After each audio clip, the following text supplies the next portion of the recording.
ሓንቲ ዳኛ ናብቶም ይጽበይዋ ዝነበሩ ሰባት ንምኻድ ብቕልጡፍ ደረጃ እንዳደየበትን ከላ ሃንደበት ኣብቲ ወንበር ዝነበረ ሚስማር ክዳና ይቐደላ እሞ ንሳ ድማ ብስምባደ በቲ ሒዛቶ ዝነበረት ወረቐት ጌራ ሰለፋ ክትሽፍኖ ጀመረት። ነዚ ዝተዓዘበ ሓደ ውፅረት ዝሰርሕ ዝነበረ ወዲ ኸኣ ናብኣ ብምኻድ ካብቲ ሒዝዎ ዝነበረ ክዳን ይሂባ። ንሳ እውን ተቐቢላ ብምምስጋን ነቲ ዝተቐደደ ክዳና እንዳረአየት እውን ሓጂ እንታይ ክገብር በለት እሞ እቲ ዘፅሪ ዝነበረ ወዲ ድማ ሰዓት ንኸይኣኽሎ እንዳረአየ ምሳይ ንዒ ኣነ ክሕግዘኪ እየ በላ። ንሳ ድማ ቆሩብ ተጠራጢራ ናይ ባሓቂ ኻዲኻ እንትትብሎ ንሱ እውን እዎ ብምባል ንዕ ምሳይሉ ናብ ታሕቲ ሒዝዋ ይወርድ። ቀፂላ እውን ኣብቲ ሽንትቤት እንትበፅሑ ናብ ውሽጢ ኣቲኺ እቲ ስረ ውፂኢኻ ሃብኒ ኣነ ክሰፊልኪ እየ በላ። ንሳ ኸኣ ናይ ባሓቂ ኻዲኻ መስፋይ ትኽእል ዲኻ በለቶ እሞ ንሱ እውን እወ ክትኣምንኒ ኣለኪ ቀልጢፍኺ እውን እቲ ስረ ውፂኢኻ ሃብኒ በላ። ንሳ እውን ሕራይ ብምባል ናብ ውሽጢ ኣትያ እቲ ስረ ክተውፅኦ ጀመረት እሞ ንሱ እውን ኣብቲ ደረጃ ኮፍ ኢሉ ንመስፈይ ዘድልይዎ መርፍእን ክርን ከዳሉ ጀመረ።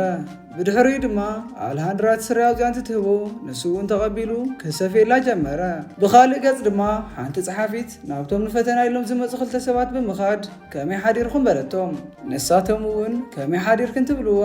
ንሳ እውን ቀፂላ ናይቶም ናብ ፈተና ዝሓለፉ 3 ሰባት ስም ክትፅውዕ ጀመረት። ክልቲኦም እውን ሽሞም እንትፅዋዕ በብግደደው ብምባል ኣለና በልዋ።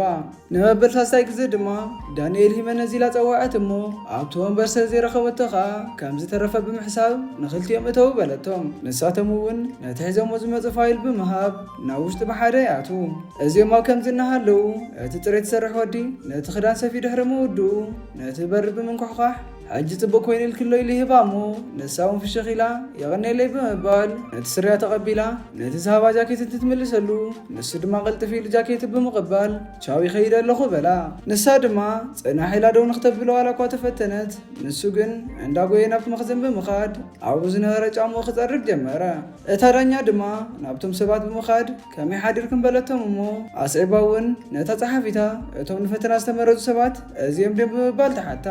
ንሳ ኸኣ ዋላ እኳ ተሓደ እንተተረፈ ካብቶም ብሉፃት ተባሂሎም ዝተመረፁ ግን እዚኦም እዮም በለታ። ንሳ ድማ ነቲ ዝተረፈ ምንም ክንገብሮ ይንኽእልን ኣብዚ ዘለና እውን ክንጅምር ኢና በለቶም። ኣብ መንጎዚ እቲ ፅሬት ዝሰርሕ ወዲ ብቕልጡፍ ስፉ እናቐየረን ከሎ ብኻልእ ገጽ እታ ዳኛ እውን ከምቲ ትፈልጥዎ ዝትካል ኣብ ንብሶ ወከፍ ዓመት ሓደ ንስራሕ ዝኸውን ክፍቲ ቦታ የዳሊ እዩ። ንሕና እውን ካብቶም ሕሩያት ኣወዳዲርና እቲ ዝበለፀ ሰብ ንመርፅ ኢና። ከምቲ ትፅቢት ዝገበርናልኩም ክትኾኑ ድማ ተስፋ ይገብር በለቶም። ፓውል ድማ ደኪዕኺ ኣነ ከምኡ እየን ትብል ዳማሪሱን ቀፂላ ኣይነሕፍረክን ኢና በለታ። ብድሕሪ እዚ ዳንኤል ክዳውንቲ ቀይሩ ናብቲ ክፍሊ የምርሕ እሞ እታ ፀሓፊት ድማ ነቲ ዳማሪስ ሒዛቶ ዝመፀት ፋይል ብምሃብ ዳማሪስ ኣብቲ ዝተምሃረቱሉ ዩኒቨርሲቲ ብዝለዓለ ነጥቢ ከም ዝተመረቐትን ፓውል እውን ፅቡቕ ዝኾነ ናይ ስራሕ ተመክሮ ከም ዘለዎን ነገረታ። ኣልሃንድራ ድማ ሕራይ ብምባል ሕጂ ናብ ፈተናና ንቐፅል በለት እሞ ኣብ ከምዚ እንዳሃለው ሃንደበት ዳንኤል ብምምፃእ ይቕሬታ በላ። እታ ፀሓፊት ድማ ሆሴ ዳንኤል ሕጂ ኣብዚ እንታይ ትገብር ኣለኻ በለቶ። ንሱ ኸኣ ነዚ ፈተና ስለ ዝተመረፅኩ ንኽፍተን መፅእ ይብላ እሞ ንሳ ድማ ግን እኮ ንስኻ ናይ ፅሬት ስራሕተኛ ኢኻ ብምባል ከምዘይግባው እንትትነግሮ ንሱ ድማ እዎ ፅሬት ይሰርሕ እየ ኮይኑ ግን ተማሂረ ስለ ዝተመረቕኩ ተመሪፀ ኣለኹ ብተወሳኺ እውን ናብዚ ስራሕ ቦታ ንኸመልክት መሰለ እዩ በላ። ንሳ ድማ ዘንጊዕኻ ከመፂኻ ብምባል ንኣብነት ኣብዚ ሰዓት መጋባእያ እንተዝኸውን ነቲ ክሰበላሽኻየ ነርካ ማለት እዩ በለቶ። ንሱ ድማ መሊሱ ከምዘይደግሞ ቃልያት ክበላ እሞ እታ ፀሓፊት ድማ ይቕሬታ ብምባል ኣዝኻ ኢኻ ደንጊኻ መፂኻ ዘለኻ በለቶ። ንሱ ድማ በጃኻ ሓንሳብ ዕድል ሃብኒ ከመይ ተዳሊ ከም ዝመፃኽ እውን ከርእየኪ ይኽእል እየን ትብላ። ዳማሪሳ መንጎ ብምእታው በጃኻ ሰዓት ናይ ተትፈልና በለቶ። እታ ፀሓፊት እውን ተቐቢላ ንምንታይ ከም ዝደንጎኻ ነገረኒ ትብሎ እሞ ዳንኤል ድማ ነዝኾነ ሰብ ክሕግዝ ከም ዝዘንግዕ እንትነግራ ንሳ ድማ እዚ እኹል ምኽንያት ኣይኮነን ብምባል ሕጂ ብፍቓድካ ወፂኻ እንተኸይድካ ክሓይሹ ይበለቶ። ንሱ እውን ብሓዘን ክኸይድ እንትብል እታ ዳኛ ድማ ደው ኣቢላ ብኸመይ ብሓደ ግዜ ተፈቲንካ ክትምረቕ ክኢልካ በለቶ እሞ ንሱ ድማ ሓደ ናይ ፅሬት ሰራሕተኛ ከምኡ ክገብር ኣይኽእልን ኢልክ ስለትሓስብ ድዩ ንዓይ ክተናእስኒ ትፍትኒ ዘለኺ በላ። ንሳ ድማ ክትናደድ ስለ ዝገበርኩ የቕሬታ ግን እዚ ንዓይ ሓድሽ ነገር ስለዝኾነ እዩ በለቶ። ዳንኤል ድማ ኣጽኒዕ ስለ ዝነበረ ኸየ ነቲ ፈተና ሓሊፈዮ እቲ ፈተና እውን ቀሊል ነይሩ ይብላ እሞ ፓውል ድማ ተቐቢሉ ብንዕቐት ሎማዓንቱን ከም ልማድኻ ዶንጊኻ ኢኻ መጺኻ ዘለኻ ንስኺ ይኣኽለካ ድማ ክሳብ ሕዚ ንስኻ ጥራይ ገወዝ ከም ዝኾንካ ኢኻ ተሓስብ ዘለኻ በሎ። ዳንኤል ድማ ከምኡ ይበልኩን እንትብሎ እታ ዳኛ ድማ ሓዚ ንኽትፍተን ንኸይትፍተን ዝውሰን በዛ ሕጂ ዝሓተካ ሕቶ መሰረት ይበለቶ። ንሱ ድማ ሕራ ኢሉ ድልው ምዃኑ እንትነግራ ንሳኻ ሓደ ዳኛ መጀመርታ እንታይ ክገብር ኣለዎ ሕጊ ኸኽብር ድስ ወይስ ፍትሒ ኸፍጽም እዩ ዘለዎ ኢላ ተሓቶ እሞ ንሱ ድማ ፍትሒ ንኸፍጽም መጀመርታ ሕጊ ኸኽብር ኣለዎ ሓዲኡ ብዘይ ሓዲኡ እውን ጥቕሚ የብሉን በላ። ንሳ ድማ ስለዚ በትሕቶኻ መሰረት ኣነ ሕጊ ኸኽብር እንተኾይነ ንስኻ ናብዚ ፈተና ክትሓልፈ ኣይትኽእልን ከምኡ ምግባረይ ግን ፍትሓዊ ይኸውንን ምክንያቱ ንስኻ ዘንጋዕኻሉ ምክንያት ኣለካ በለቶ። ንሱ ድማ ልክዕ ኺኢሉ ፍሽኽ ብምባል ፍትሒ ብምስትውዓል ክትግበር እንከሎ ምስ ሕጊ ይጋጨውን በላ እሞ ንሳ ድማ ምስቶም ኣብ ሰዓቶም ዝመፁ መፋትንትኻ ብሓንሳብ ኮንካ ምፍታን ንዓኣቶም እውን ፍትሓዊ ይኮነን በለቶ። ዳንኤል ድማ እቲ ዘርፈድክሉ ምክንያት ብስንፍናይ እንተዝኸውን ልክዕኺ ኮይኑ ግን ፍትሒ ዝኾን ንኾነ ኢሉ ሕጊ ዘየኽብር እምበር ንናይ ብሓቂ ዘጋጥም ሕማቕ ዕድል ኣይኮነን ብምባል ቀፂሉ እውን ፍትሕቶም መገዳሲ ዝኾኑ ፍልልያት ናይ ምእላይ ክእለት ዝሰኣነ በቲ ሕጊ መሰረት ይኺድ እሞ ንሕና ግን በቲ ሓቂ ንስራሕ በላ። ኣልሃንድራ ድማ ነቲ ዝሰፈየላ ክዳን እንዳሓዘት ሓሳቡ ተቐቢላ ሕራይ ከምቲ ዝብልኻ ገወዝ ምዃንካ ክንርኢና ብምባል ኮፍ ንኽብል ፈቐደትሉ። ዳንኤል ድማ ብተሓጓስ ናብ ወንበሩ ኸይዱ ኮፍ ይብል እሞ ፓውል ድማ መንጎ ብምእታው ንኽዛረብ ሓደ ዕድል ሃብኒ ይብላ።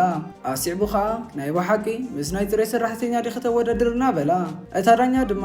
እንታይ ፀገም ኣለዎ እንትትብሎ ንሱ ከዓ ኣብዚ ትካል ንናይ ፅሬት ሰራሕተኛ ምቕፃር ንስምኩም እውን ጽቡቕ ዝኸውን ኣይመስለንን በላ። እታ ጸሓፊት እውን ቀፂላ የቕረይታ እዚ ወዲ ዝብሎ ዘሎ ሓቂ ይበለታ እሞ ኣልሃንድራ ድማ ብሕርቃን እዚ መንእሰይ ዝግብኦ ኩሉ ኣብ ማሊኡ መፂእ ዘሎ ስለዚ ንዕኡ እንተዘይኽቢርናዮ ዳ እዚ ትካል እንታይ ይስርሑ በለቶም። እታ ጸሓፊት ድማ እሺ የቕረይታ እንትትብላ ዳማሪስካ ንዕኡ ክትብሊ ናይዚ ትካል ስም ኣብ ሓደጋ ክተትው እየ ዘለኺ በለታ። ኣልሃንድራ ግን ነዚ ናይ ትካል ስም ዝምልከቶ ክፍሊ ባዕሉ ሓላፍነት ክወስድ ብምባል ሕጂ እቲ ፈተና ክንጅምሮ ኢና ኢላ ሓደ ሰብኣይ ንጓሉ ክብል ባኮሙሉ መድሓኒት ሰሪቑ እቲ ቪድዮ እውን ንሱ ከም ዝሰረቆ ብገጽ ዘርኢ ነይሩ። እቲ ሰብኣይ እውን ከምዚ ኢሉ ተናዚዙ ብምባል ጓለይ ብሰንኪ መድሓኒት ክትሞተኒ ኢላ ኣነ እውን ኣብቲ ሰዓት ገንዘብ ስለዘይነበረኒ ኢኹም ገይረ እዩ ኢሉ እቲ ሕጊ ድማ ብስርቂ ይኸሰሎ። ስለዚ ብናትኩም ሓሳብ እቲ ሰብኣይ ገበነኛ ክኸውን ኣለዎ ዶ ወይስ የብሉን በለቶም። ፓውል ድማ እወ ብምባል በዝኾነ ይኹን ምክንያት ስርቂ ገበን እዩ በላ። ንዳማሪስ እንተሓታኻ ንሳ ድማ ኣነ እውን ምስ ናይ መሓዘይ ሓሳብ ይሰማምዐ ብምባል መድሓኒት ሰብስኣነ ጥራይ እቲ ዝገበሮ ነገር ገበን ካብ ምዃነ ይተርፍኒ ኢላ መለሰትላ። ኣልሃንድራ ድማ ንዳንኤል ሓሳቡ እንታይ ምዃኑ እንትትሓቶ ንሱ ድማ በረግጽ እቲ ሰብኣይ ገበነኛ እዩ እንተኾነ ግና እቲ ሰብኣይ ገበን ዝፈጸመሉ ምክንያት ብዘጋጠሞ ከቢድ ፀገም እንተኾይኑ እቲ ዳኛ ቅፅዓቱ ክቐንሰሉ ኣለዎ። እዚ ማለት ግን እቲ ገበነኛ ካብ ተሓታትነት ነፃ ክኸውን እዩ ማለት እንተይኮነስ እቲ ዳኛ ንቐሊል ገበን ብነፃ ናይ ምስዳድ ሕጊ ዘኽብር ዘሎ በላ። ንሳ ድማ ስለዚ ብናትካ እምነት እቲ ዳኛ ነቲ ገበነኛ ክቐፅዖ የብሉ እንዲኻ ትብል ዘለኻ በለቶሞ ዳንኤል ድማ ሕጊ ክኽበር ኣለዎ ኮይኑ ግን እቲ ፍርዲ ፍትሓውን ተመጣጣንን ክኸውን ኣለዎ በላ። ብመልሱ ዝተገረመት ኣልሃንድራ ድማ ናብቲ ኻልኣይ ሕታ ከምዚ ብምባል ትቕፅል። ሃንደበት ሓንቲ ሰበይቲ ጽላል ኣብ ሓደ ካፌ ረሲዓቶ ሓደ ወዲ ብምምጻእ እውን ዝናብ ስለ ዝነበረ እቲ ጽላል ሒዝዎ ይኸይድ። ድሕሪ ዝተወሰኑ ሰዓታት ኣብ ውሽጢ እቲ ጽላል $1,000,000 ዝሓዘ ናይ ሎተሪ ትኬት ከም ዘለዎ ይዕዘብ እሞ እታ በዓልቲ ጽላል ድማ እቲ ገንዘብ ስለ ዝተዓወተት ጽላላ ንምውሳድ ድሕሪ ግዜ እንትትመጽእ ንሱ ግና ንኸባ ፍቓደኛ ኣይነበረን። ስለዚ ትሕቶ ዝኸውን እቲ ሽልማት ንመን እዩ ዝግብኦ ነታ በዓልቲ ጽላል ዲስ ወይስ ነቲ ዝረኸቦ ወዲ ብምባል ተሓቶም። ዳማሪስ ድማ እቲ ሽልማት ነቲ ትኬት ዝረኸቦ ወዲ ዝግብኦ ሕጊ እውን እንተኾነ ንዑ እዩ ዝድግፍ። ብተወሳኺ እውን ነቲ ጽላል ዋላ ካብ ማእኸል ካፌ እንተረኸቦ ኣብ ውሽጡ እንታይ ከም ዘለዎ ግን ኣይፈልጥን ነይሩ በለታ። ንፓውል እውን እንታይ ይመስለካ ኢላ ተሓቶ እሞ ንሱ ድማ ኣነ እውን ምስታ ናይ ማሓዛይ ዝበለቶ ሓሳብ ይሰማማዐ ወይ እውን እቲ ገንዘብ ፈፍርቆም ይማቐልዎ እየ ዝብል በላ። ኣብ መወዳእታ ዳንኤል እንትተሓቶ ድማ እቲ ገንዘብ ነታ ሰበይቲ ዝግባእ እዚ እውን እቲ ጽላል ናታ ብምዃኑ ጥራይ እንተይኮነስ እቲ ትኬት ሕጋዊ መበገሲ ስለ ዘለዎ እዩ በላ። ንሳኻ ንመልሱ እኹል ዝኾነ መብራህርህ ንኽባ أنت تحتو نسون نبرت رخبة سب جبرني خمسة خونة إذا حسب خوينو جنا نبتحقق ما قص زلوا خن متخلنا خمسة يسرحن أتسأل ترى زي كونس ببعل وانا يترسل زلوا سلازد ما أتزرخوا بسب كمل سلوا أنت زي خوينو جن أذن نبرت عبيد مهلو حقاوي خونن بلا نساد ما سلازي أوكد محقي عدل يسرح عندي خاطب زل قبلتهم نسود ما عدل جنزو كم سألكي خاليو مسال جن خونه كي خلهم بلا بدحر زتارانيا كتخدو تخليكم دحر 10 دقائق تمارسكم دما شأن شعو من كم ساعة تخنقركم يا بلتهم نساتهم دما حراي بمبال كاب تخفلي وتصمو بدحر زي تصحافينا أب مخاد إذا سرح نتناي تري سرحتنيا كتبي خمسة حسبكي تسفاي قبر بلتام الهندرا دما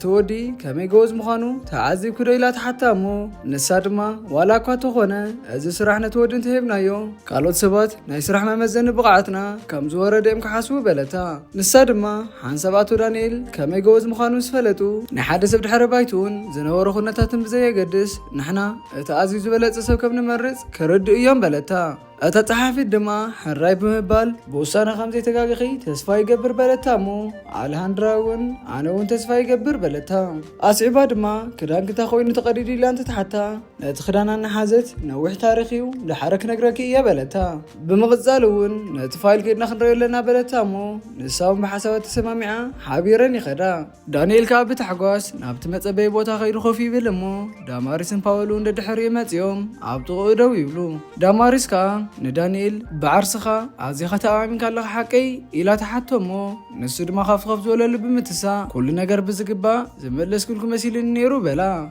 نسخا لك علخا انت خونا قنا نعخذ مرتقا مثل بمبال دقاو تريد عقداس نجار كم زخونا حبرت له نسود ما تردي كلهو انت كم سفترون حبيرنا خنروينا بلا باول دما كندزي جواز عندها لخا سلامتاي نايتري سرحت جاكون كايلي حتمو دانييل خا منينا خفلم هيركا بمبال نحتو بحتو يملسلو باولون عبويلون تملسلو دانييل دما انا قنا ولا حرز خفل اللي سوينا برن نعو يون نايتري سرحت جاكوين السرح نيرا ازخا ولا حد حمانا قريب لهم بلو باولقا سلازي بزي مخناتي خا ازي سرح نعي قباني لخا حسب زي لخايلي حتمو دانييلون كومنت رايتي كونس ناتحتو بتخكل ساز ملسكو وني بلو قصيلو دما افتحوا عالم بقعت زلو وسب قدامنا كركب له ويلو غريفوم يخيد بدحر زدا ماريس نابول قصاب مزار نخي ملس زخون نجر نقبرلنا بلتمو نسخا اجوخن عوي مرصون بلا داماريسكا